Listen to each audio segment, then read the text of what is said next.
Now let's turn our attention to the Queensland election, which is just a couple of weeks away. But judging by this compilation from a local paper, the Brisbane Times, I'm not sure how engaged some Queenslanders are with the coming election. This man is? No. No? I don't really watch politics. Do you know who this man is? No idea. That would be our current Premier. Do you know who this man is? No. Something just fully.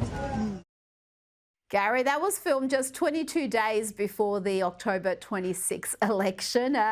Does that lack of knowledge among some of your fellow Queenslanders concern you? Look, Queenslanders are pretty clever, Rita, so don't suggest for a moment that somehow or other we're not engaged. Look, actually, we're bored to tears. This is the most boring election campaign I've ever seen. No matter what happens on the 26th of October, a government with a lefty bend is going to be elected. That's just the simple reality. I think people are over it. They don't know what either side stands for.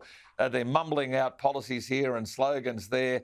But there's really just no instinctive kind of plan for the future. And we've got no vision about where Queensland is going to be a generation from now. And there's no excitement. I've seen change of government elections.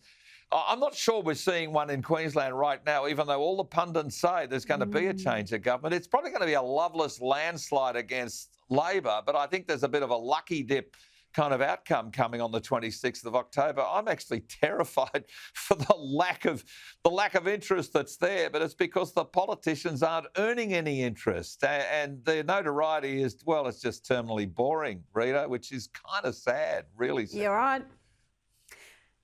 And I get that. I'm far away from there. I was spent a few days there last week, but there's a bit of the Victorian Libs about the Queensland Lib Nationals. It's almost like they don't want to actually stand for anything. They don't want to be too different from Labor in case they get some sort of a backlash from the media or from the inner suburbs. And it's you've got to stand for something. When you win, you want to actually win because you had a policy platform you're proud of.